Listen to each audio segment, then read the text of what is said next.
Yes, it is true. Let this sink in. The Blue Jays are going to the World Series after an incredible Game 7 win over the Seattle Mariners. The game had a few memorable moments, including the crack of the bat heard around Canada in the 7th inning. 1-0 pitch. Swing and a fly ball.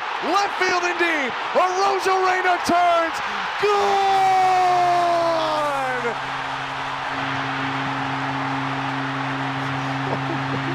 A Springer dinger!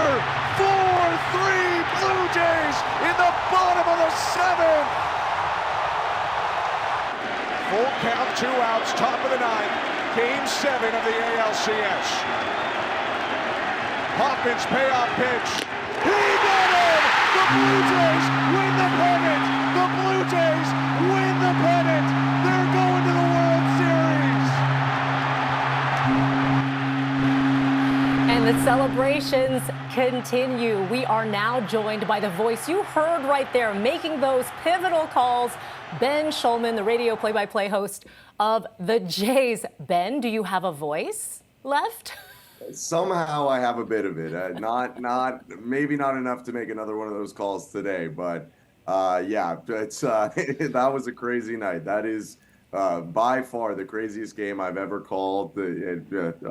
I don't even have words. It was just incredible. Okay, let's backtrack a little bit. So I was also at the game, and I can tell you, as watching it, whether you were in your living room or you were at the game, it felt like there was a lull until the 7th inning. You know, it didn't feel great. And I know for you, as someone doing play-by-play, you're trying to figure out, how do I pick this up? You know, you want to encourage the fans, of course, about the incredible players. When they made that turn, when the 7th inning came around and everything changed, what was it like for you in the booth? Yeah, you could feel a slow build. You know, I wouldn't say I was predicting that by any means, but they just had nothing going on offensively for a lot of that day. And huge credit to Addison Barger. He took a walk to start that inning. And I think really when the inning started to feel like it might be something for me was when Isaiah Kiner-Falefa hit the single, 2 strikes on him. You know, he's a really good player. He's mostly in there for his defense and his composure in those big moments and the occasional timely hit. And he had an occasional timely hit.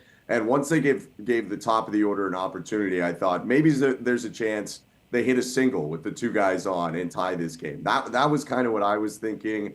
I didn't even know if George was physically capable of doing that right now, given what was going on with him. But, you know, I never would have thought that it got to that point. I was happy that there was a chance and that there was, you know, an opportunity to knock in some runs, but it built in a way I would have never expected still. You could never count the Blue Jays out. I think we've learned that by now. Let's give some shout-outs to the ALCS MVP, Vladimir Guerrero Jr., who was visibly emotional, and he has been throughout this series. In Game 6, he said, I was born ready. He was asked by Hazel, you know, were you ready for this when you signed this long-term contract? And he's like, yes. He saw this happening. Let's talk about Vladdy and just his performance. And it's not over yet. There's more ball to come. Yeah, it's incredible. I mean, he has hit as many home runs in this postseason as any Blue Jay in the total of Blue Jays postseason history, with 6 already. And when you match names like Jose Bautista and Joe Carter, you're typically doing a pretty good job. But it's not just that. You know, his defense has been incredible. He's made a lot of little, really smart plays on the base paths, and the emotion was awesome to see. You know, he really cares. I'm incredibly happy for him. He loves this team. He loves playing for this country, and you know, he's such a happy guy throughout the season. I think sometimes people look at the smiling and the dancing and they mistake that for a carelessness, but really what I think it is just the joy that he has. And when it came down to these big moments over the last couple of weeks, it's the best he's ever played in his life. And when he's going and playing at the level that he can play at his ceiling, he can be the best player in the world. I mean, he just went, and they just went as a team, toe-to-toe with the 2 guys who are the front runners to win MVP in the American League. And both those guys played well. Cal Raleigh homered last night, you know, his 4th homer of the series. Aaron Judge was fantastic in the DS. But Vladdy, along with his teammates, found a way to overcome them. And I mean, it's incredible. It really is. Ben, before I let you go, I have to ask about the matchup with the Dodgers heading into the World Series. Also, potentially Bo Bichette coming back. What do you see happening? I know if only you could predict the future, but what do you make of the matchup?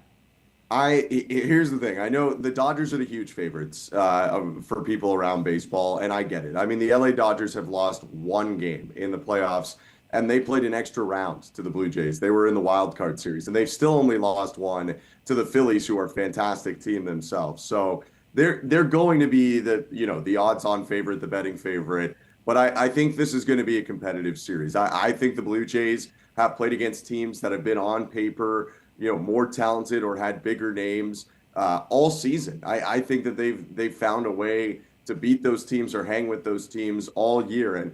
And I don't see the Blue Jays getting into the World Series and just getting rolled over. I think that they are going to put up a huge fight. And really, when you get down to a 7-game series, who's going to have the better week? Even if one team has all these former MVPs and all these Cy Young awards and, a lot of the best players to come out of Japan internationally recently, it's still, it's 4 games is all you have to win. And any team can do that.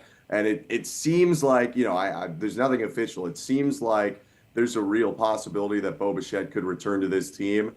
That raises their ceiling a whole lot more. Clearly, George Springer doesn't need to be 100% healthy, but I'm sure he'll feel a lot better on that knee 3 days from now than he is right now. Who knows? The Raptors were not picked to beat the Warriors, and they figured it out. Anyone can win in a series, and I think this is going to be a fun one. It's going to be a whole lot of fun. Ben Shulman, as always, thank you so much for taking the time with us. Now go rest that voice. Thank you so much. Have a great one.